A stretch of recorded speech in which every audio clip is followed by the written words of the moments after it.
pessoal, tudo bem? Vamos iniciar hoje mais uma aula de língua portuguesa, hoje é a aula de número 62. Eu sou a professora Paula e vou pedir para que a gente possa então iniciar a nossa aula que vocês separem alguns materiais, um caderno ou algumas folhas para anotações, caneta, lápis, borracha e um dicionário quem tiver. Peço também que vocês anotem a data de hoje e o número da aula. Vou dar um tempinho e a gente já volta.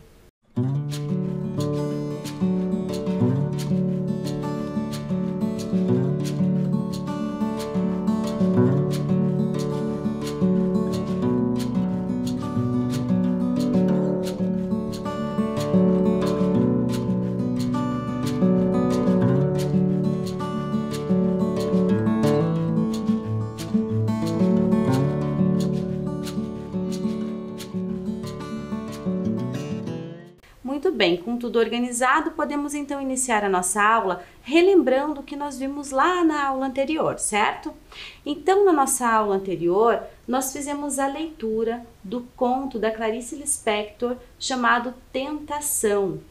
E durante a aula exploramos esse texto, com diversas questões de interpretação e compreensão de texto, certo?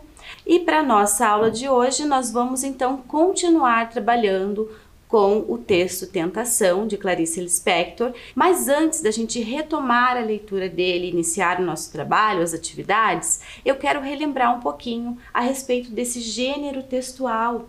Vamos relembrar porque nós já trabalhamos lá na aula 28, com as características desse gênero, Passamos a conhecer então um pouquinho melhor o que é um conto. Então, olha só, o conto é um texto narrativo relativamente curto e com um único conflito. Isso significa que nessas histórias há poucos personagens, o tempo e o espaço são reduzidos e, além disso, o enredo, que é a sequência das ações, pelas quais os personagens passam, é marcado pela existência de um único acontecimento relevante, certo? Não vou me aprofundar muito nisso porque nós já trabalhamos nas aulas anteriores bastante a respeito das características desse gênero textual, do conceito do que é realmente um conto. Então é só mesmo para a gente relembrar. E também quero apresentar para vocês e falar um pouquinho mais sobre a autora desse texto, que é a Clarice Lispector. Então, a Clarice Lispector, ela foi escritora e jornalista, certo? Um dos maiores nomes da literatura brasileira do século XX. Com seu romance inovador e com sua linguagem altamente poética, sua obra se destacou diante dos modelos narrativos tradicionais. Seu primeiro livro, Perto do Coração Selvagem, recebeu o prêmio Graça Aranha. Então a Clarice, ela tem uma maneira de escrever que foge um pouquinho do tradicional, certo, pessoal? Isso fez com que ela se destacasse, então, na literatura brasileira. É uma autora muito importante para a nossa literatura. Eu trouxe também aqui para vocês conhecerem um pouco algumas das obras da Clarice, Nós temos aqui, então, o primeiro livro que ela publicou em 1944, que é o Perto do Coração Selvagem.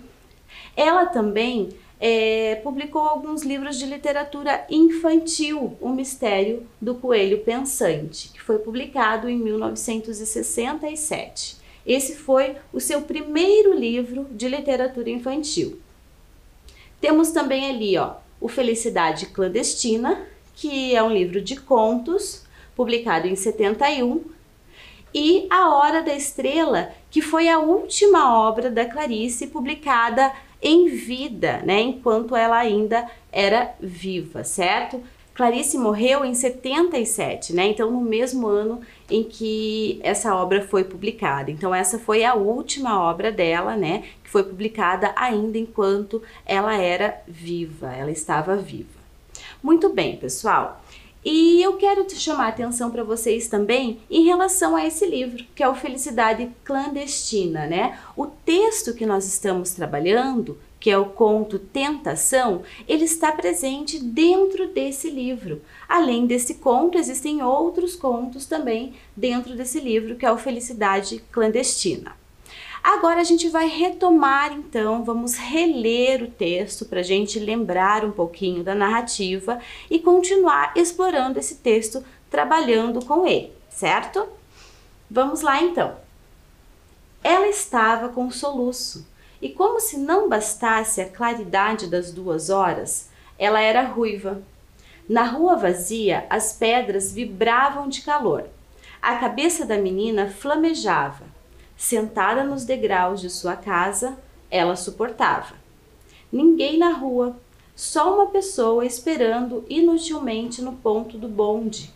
E como se não bastasse seu olhar submisso e paciente, o soluço a interrompia de momento a momento, abalando o queixo que se apoiava conformado na mão.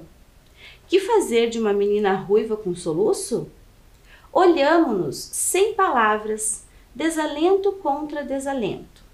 Na rua deserta, nenhum sinal de bonde. Numa terra de morenos, ser ruivo era uma revolta involuntária. Que importava se num dia futuro sua marca ia fazê-la erguer insolente uma cabeça de mulher? Por enquanto, ela estava sentada num degrau faiscante da porta, às 2 horas. O que a salvava era uma bolsa velha de senhora, com alça partida.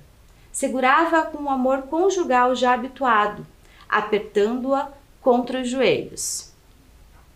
Foi quando se aproximou a sua outra metade neste mundo, um irmão em Grajaú.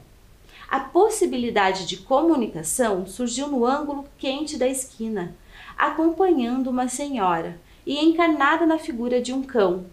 Era um bacê lindo e miserável, doce sob a sua fatalidade.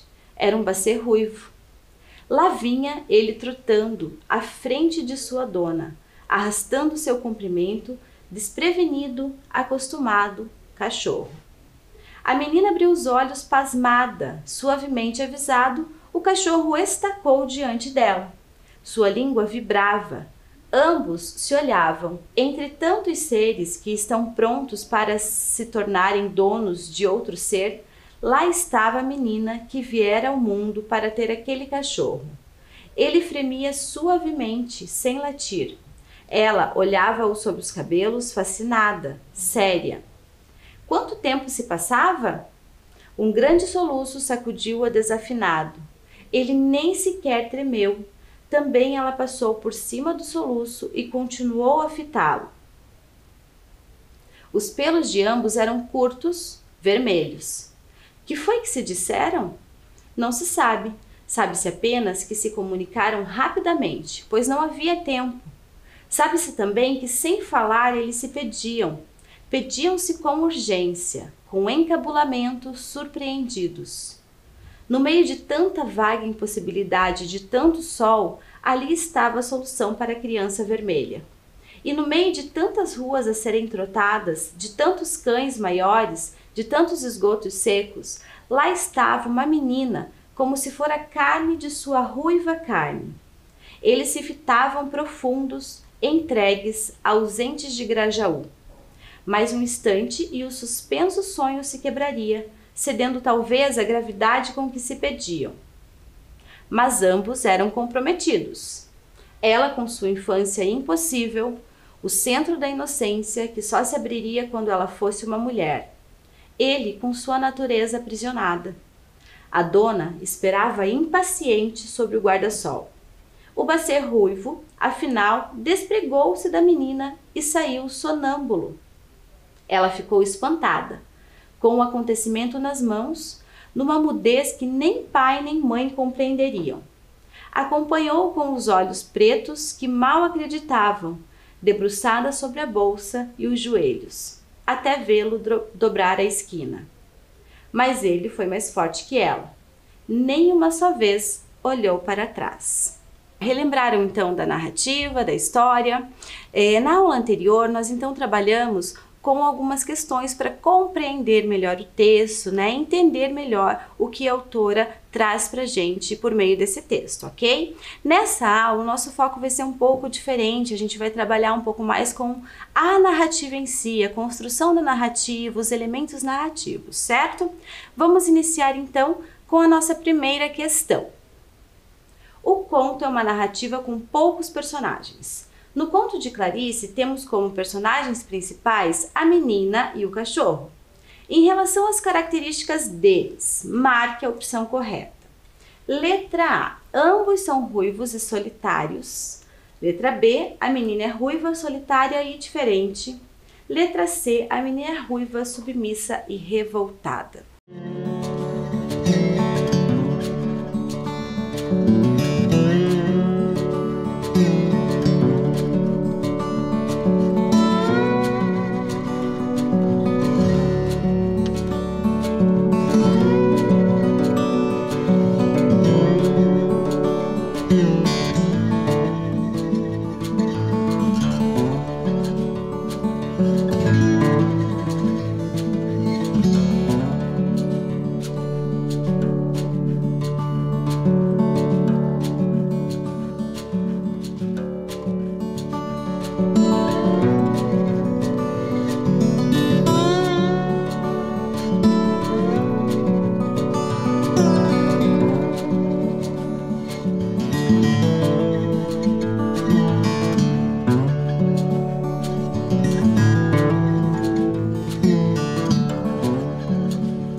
Vamos ver, pessoal, então, qual a resposta correta dessa nossa primeira questão. Então, a menina é ruiva, solitária e diferente, né? Eu tenho que pensar aqui na característica dos dois personagens, ok? Na letra A falava que ambos eram ruivos e solitários. Eu não posso confirmar que o cachorro era solitário, porque ele tinha uma dona, ele tinha alguém, certo, pessoal? No texto fica claro pra gente que a menina, sim, ela sente-se sozinha, solitária, por ser diferente, né? Principalmente por ser ruiva, ok? E na letra C diz que a menina é ruiva, submissa e revoltada, né? E em certa parte do texto, fala pra gente que ela tem um olhar submisso, né? Isso não quer dizer que ela seja submissa. Diz sim que naquele momento em que ela estava ali sentada, né? Ela estava com um olhar submisso, né? E revoltada também não. Em nenhum momento o texto nos traz essa informação de que ela seja revoltada. O que o texto traz pra gente em certo momento é que, mas isso é uma fala, né, do narrador em si e não da menina, é que ser ruiva, né, numa terra onde há muitas pessoas são morenas, então seria uma revolta involuntária, mas não diz que a menina é revoltada, certo, pessoal? Vamos seguir então para a próxima questão, que é a questão 2. Onde se passa a história? Retire do texto uma frase que apresenta uma característica marcante do cenário. Então essa questão vai trabalhar com o espaço da narrativa. Eu quero saber qual é o lugar, né? Onde que essa história acontece, onde que ela se passa. E além disso, eu peço então um trecho que marque, né, pra gente o cenário, né, que apresente uma característica que seja marcante desse cenário, certo, pessoal?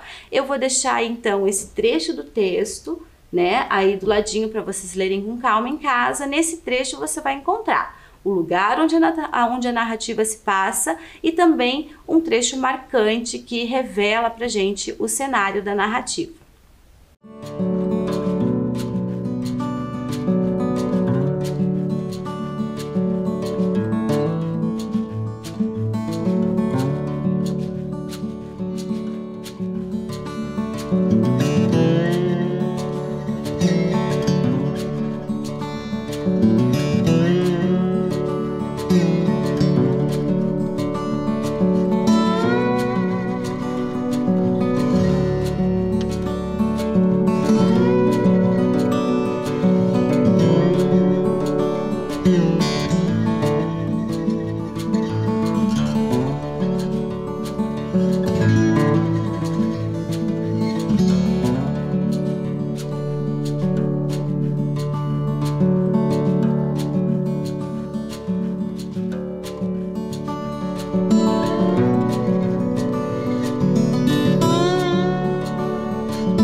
Vamos ver então onde se passa a narrativa, né? E um trecho que seja marcante em relação ao cenário. Então, olhem só, a narrativa acontece no Grajaú, pessoal. Grajaú é um bairro da cidade do Rio de Janeiro, certo? E o trecho que eu separei aqui para vocês é esse aqui, ó. Na rua vazia, as pedras vibravam de calor, certo? Então, olhem lá no texto, né, o trecho, e lá embaixo você encontrava o lugar onde se passa a narrativa. Por que esse trecho é um trecho que apresenta uma característica marcante, né? Em vários momentos da narrativa, né, fala-se desse lugar vazio, onde não tem a presença de quase ninguém além daquela pessoa que está, né, esperando no ponto do bonde, certo? Além disso, fala-se muito de como está quente naquele momento, né? Do calor que chega a ser insuportável, certo? Então, quando ele fala aqui, ó, na rua vazia, as pedras vibravam de calor. Então, esse é um trecho que apresenta uma característica muito marcante do cenário, né? Do local, né? Do momento em que a narrativa acontece. Certo, pessoal? Vamos seguir então para a próxima questão. Questão número 3. O tempo da narrativa também é delimitado no texto. Localize o trecho que mostra o momento em que se passa a história. Né? Como nós estamos então trabalhando com um conto, nós vamos ter personagens reduzidos, tempo e espaço reduzidos, né? Como está dizendo ali no exercício que o tempo da narrativa também é delimitado. Então, existe ali nesse trecho que eu deixei ali do lado, dois momentos, se eu não me engano, que mostram pra gente qual é o tempo, quando, né, essa história acontece. Então, releiam com calma, localizem para mim e a gente já volta para verificar a resposta.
Vamos ver então quais trechos que demonstram para nós, né, o tempo da narrativa. Então, olhem só, eu tenho um trecho ali que diz o seguinte: e como se não bastasse a claridade das 2 horas, né? Então, quer dizer que esse momento que está sendo narrado para gente estava acontecendo às 2 horas da tarde. Ele enfatiza isso porque mostra pra gente que é um momento onde faz muito calor. E isso é recorrente na narrativa. E depois ele fala lá, por enquanto ela estava sentada num degrau faiscante da porta às 2 horas. Então, em 2 momentos lá, aparece, né, o tempo da narrativa. Então, quando essa história acontece, certo, pessoal? Seguindo, quem é o narrador do texto, né? É alguém presente na narrativa, é a pessoa que esperava o bonde ou é a menina ruiva? Então aqui eu quero que vocês pensem um pouquinho, relembrem um pouquinho, né, a nossa leitura para responder essa questão em relação ao narrador do texto.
Vamos lá ver, então, quem é o narrador do texto, pessoal? Então, é alguém que está presente na narrativa, certo? Não é a menina que está narrando, nós não temos aí uma narração, né, de primeira pessoa, certo, pessoal? Mas o narrador, ele está presente, né? Ele faz parte ali daquele cenário, daquele local, certo? E também não é a pessoa que está no bonde, porque senão ela não se citaria, né? Porque o narrador, em certo momento, ele fala, né, que a menina estava ali naquela rua deserta, sozinha, né? E que somente tinha uma pessoa esperando no ponto do bonde. Então não é a pessoa que está no bonde que está narrando, certo, pessoal? Agora, para a gente entender então esse narrador, né, que é alguém que está presente na narrativa, a questão número 5 vai ajudar um pouquinho a gente, certo? Diz assim, que parte do texto comprova a presença do narrador como em personagem da história, né? Se ele está presente ali naquele momento, então ele também é um dos personagens. Por mais que ele não interfira na história, né, nos fatos que vão acontecendo, se ele está presente, ele também é considerado um personagem, certo? Então eu tenho aqui 3 trechos do texto e um deles vai comprovar que o narrador está presente, que ele está fazendo parte ali daquela história, ele está naquele momento em que a narrativa acontece. Então olhem lá, letra A. A possibilidade de comunicação surgiu no ângulo quente da esquina. Letra B. Olhamo-nos sem palavras, desalento contra desalento. E letra C. Ninguém na rua, só uma pessoa esperando inutilmente no ponto do bonde. Muito bem, pessoal, essa está fácil, certo? Presta bem atenção e a gente já volta então para ver a resposta correta.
Vamos ver então, pessoal, qual desses trechos comprova pra gente então a presença do narrador, né?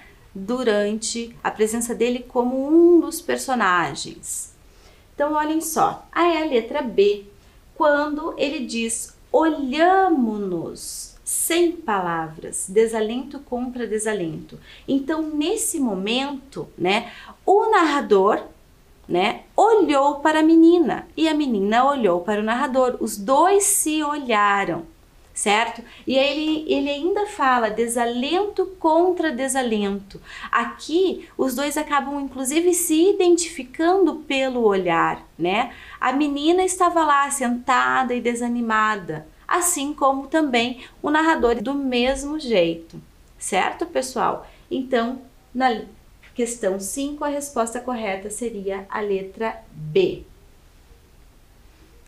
Questão 6, vamos continuar então. Ao ler o trecho, olhamo-nos sem palavras, desalento contra desalento. Pode-se dizer que o narrador se identifica com a menina? Por quê? Olha só, a professora inclusive já deu a resposta dessa questão para vocês na explicação da questão anterior. Então agora é só vocês escreverem aí e a gente já volta para conferir.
Vamos lá ver a resposta que eu trouxe para vocês então. Eu acho que vocês conseguiram também responder aí em casa, se prestaram atenção na explicação da questão 5, certo? Vamos lá. Então, sim, nós podemos dizer sim que eles se identificam, né? Quando ele diz desalento contra desalento, entende-se que ele está sentindo-se como a menina, né? Desanimado, abatido, um pouco triste, certo? Na aula anterior, nós vimos, né, o significado dessa palavra desalento, que quer dizer exatamente isso, uma pessoa que está desanimada, né, um pouco abatida, certo, pessoal? Então, sim, o narrador acaba se identificando com a menina. Próxima questão, a 7. Leia o trecho. A menina abriu os olhos pasmada. Suavemente avisado, o cachorro estacou diante dela. Sua língua vibrava, ambos se olhavam. A palavra destacada poderia ser substituída por parou, ficou ou sentou. Então aqui você só vai substituir a palavra que está destacada, que é estacou, por outra que tenha o mesmo sentido, ok, pessoal? Eu tenho aí 3 opções, então você escolhe uma delas e logo a gente volta para ver qual é a correta.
Vamos ver então qual dessas palavras poderia ficar no lugar de estacou, né? Sem que mude o sentido na frase.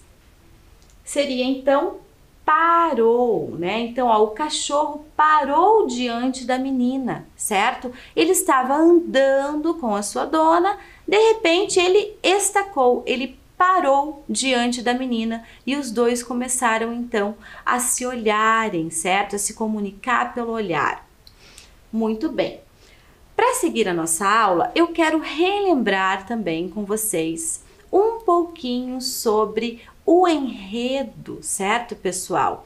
Nós trabalhamos lá na aula 28 também todas essas questões em relação ao enredo, certo? Vimos então que o enredo é a sequência dos acontecimentos de uma narrativa, de uma história, certo? E ele é composto por 4 partes. Primeiro, a situação inicial, que evidencia, né, a situação em que vai dar início à narrativa, aonde tem a apresentação dos personagens, né, o tempo e o espaço. Nós temos também o conflito, né, que é a parte da narrativa onde há o desenvolvimento do problema, né, de um conflito em torno do qual a história vai se desenrolar. E temos também o clímax, né, que é quando a narrativa alcança aquela tensão máxima, né? É o ponto alto da história, aquele momento em que o leitor fica absorvido, né? Fica mais, como que eu posso dizer, que chama mais atenção do leitor, ok? É o ponto, então, culminante do conflito. E o desfecho trata-se da situação final, ou seja, da solução do conflito, né? O final da narrativa, ok? Então, os exercícios que eu vou trazer na sequência vão falar um pouquinho sobre essas partes, então, do enredo, ok? 8. Como você descreveria o conflito desta narrativa? Então, pensem, né? Qual é o problema, qual é o conflito que a narrativa traz pra gente?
Vamos ver então como que nós podemos descrever então o conflito desta narrativa. Você compara aí a resposta que você fez em casa com a resposta que eu vou trazer, certo, pessoal? Não precisa estar exatamente igual à minha, mas desde que tenha alguma relação, faça algum sentido, certo?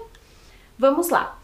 O conflito, então, ele se dá a partir do momento em que o cachorro surge, certo? E ambos, né, a menina e o cachorro, passam a se desejar, ok, pessoal? É aí que surge, né, o conflito da narrativa, né? A partir do momento que o cachorro aparece lá na esquina, né, que a menina observa ele, já meio espantada, né? Por quê? Porque ele era semelhante a ela, então isso fez com que ela queresse muito ter aquele cachorro, certo, pessoal? Só que eles não podiam, né? ele já tinha sua dona e ela não tinha o poder de decisão, né, para ter aquele cachorro, ok, pessoal?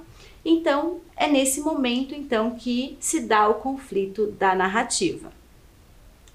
Na questão 9, que trecho abaixo apresenta o clímax da narrativa? Então, o clímax é aquele momento de maior tensão, que chama mais atenção do leitor, né? É o ponto culminante, certo? Da narrativa. Então, releiam em casa essas 3 opções, esses 3 trechos do texto e vejam qual é o momento, então, qual desses trechos mostra pra gente o clímax da narrativa.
Muito bem, pessoal, vamos ler juntos agora as 3 opções para a gente ver qual delas, então, representa o clímax da nossa narrativa. Letra A. Foi quando se aproximou a sua outra metade neste mundo, um irmão em Grajaú. Letra B.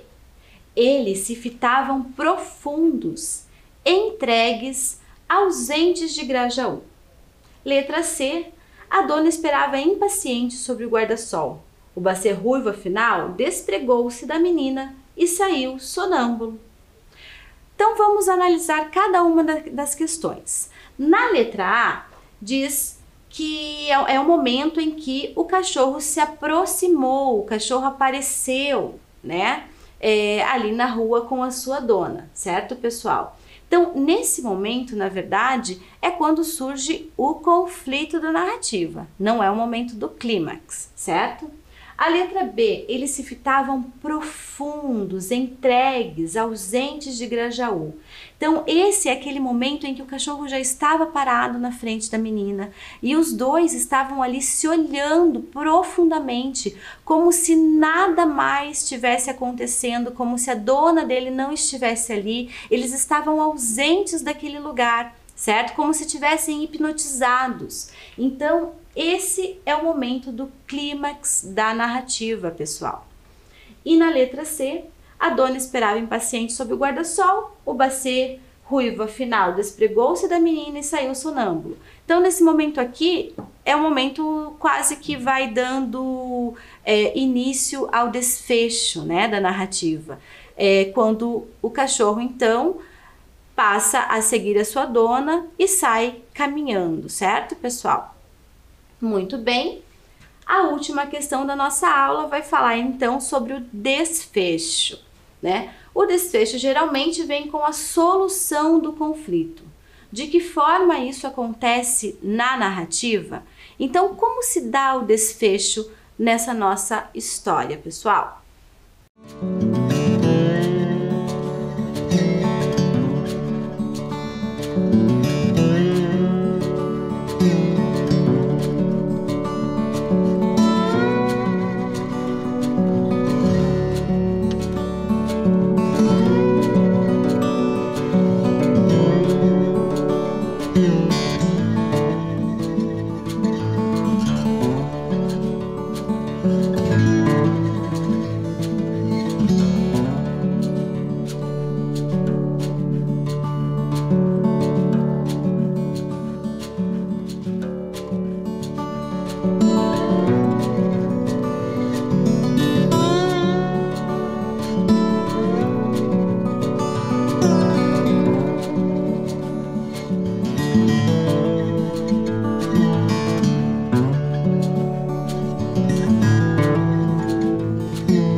vamos lá ver então como então se dá o desfecho da nossa narrativa. Então o desfecho se dá com o cachorro seguindo a sua dona, sem olhar para trás. E também com a falta de reação da menina ao vê-lo seguir em frente. Porque a menina, ao ver que o cachorro simplesmente foi embora, né? Virou as costas, foi seguindo a sua dona, ela continua ali paradinha, sem nenhuma reação, certo, pessoal? Aí então nós temos o desfecho da nossa narrativa. Muito bem, pessoal, por hoje nós finalizamos a nossa aula. Eu espero então que vocês tenham gostado, aproveitado. Cuidem-se e até a próxima aula.